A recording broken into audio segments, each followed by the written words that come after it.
vous dirigez une PME, il y a de fortes chances que le bilan vous paraisse totalement abstrait.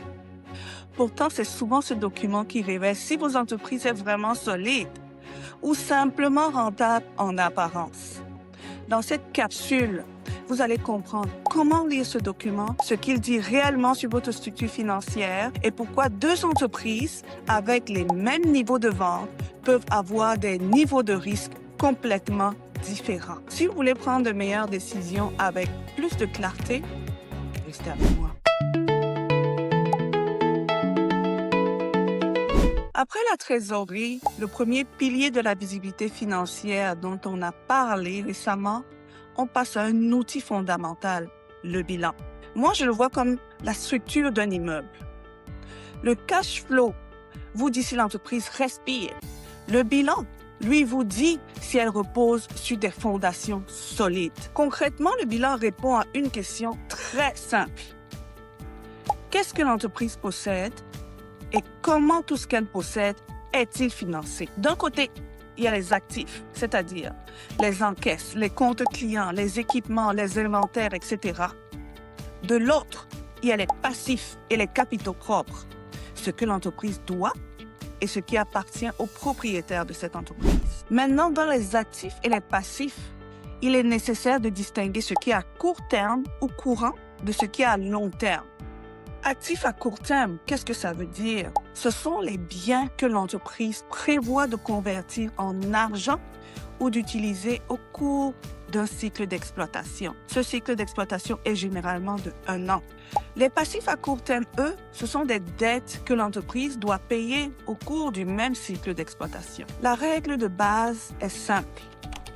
Actif est égal à passif plus capitaux propres. Ce n'est pas une formule théorique. C'est la charpente financière de votre entreprise. Imaginez un immeuble. S'il tient debout, ce n'est pas parce qu'il est impressionnant. C'est parce que ses fondations ont été bien calculées. Trop de dettes, c'est construire sur du sable. Le bilan fonctionne exactement de la même façon. Il vous montre si votre entreprise repose sur une base saine ou si elle dépend trop de la dette pour avancer.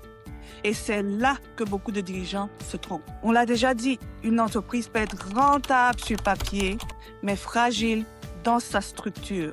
Le bilan permet de voir cette différence-là. Le bilan, le lire, ça peut être impressionnant pour quelqu'un qui n'est pas habitué, mais c'est très simple. On va décoder tout ça ensemble. Quand on lit un bilan, il ne faut pas se perdre dans les détails de prime abord.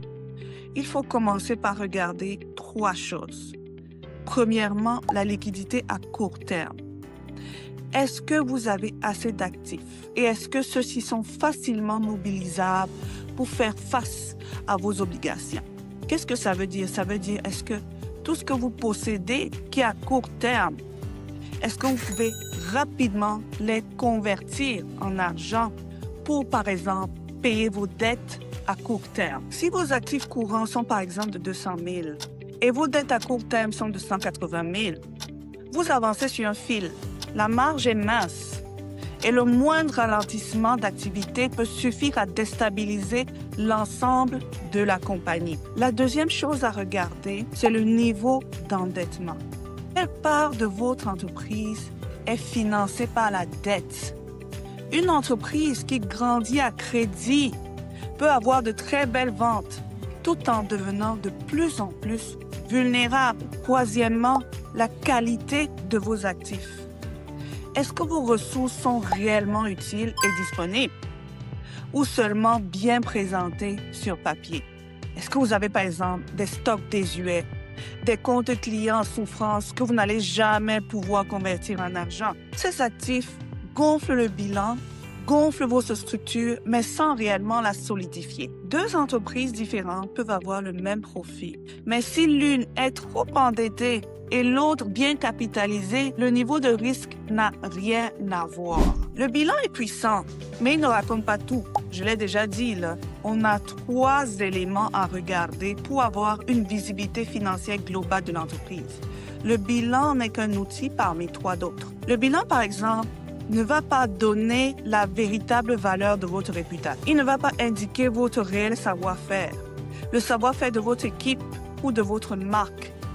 Donc oui, le bilan est indispensable, mais il doit être regardé avec jugement, pas de façon mécanique. C'est un outil de décision, pas l'ensemble des outils dont vous avez besoin pour piloter votre entreprise. Comprendre votre bilan, ce n'est pas devenir comptable.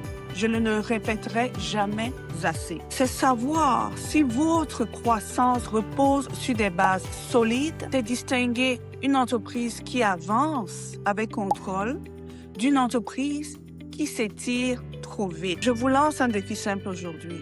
Sortez votre dernier bilan. Regardez juste ces 3 éléments. Vos actifs courants, vos dettes à court terme et vos capitaux propres. Vous en apprendrez déjà beaucoup sur où vous êtes présentement. Dans la prochaine capsule, on complétera le trio avec l'état des résultats. Ceci, c'est pour voir comment piloter la performance avec le plus de précision possible. Alors d'ici là, prenez soin de vous, de votre entreprise et on se reparle bientôt. Au revoir.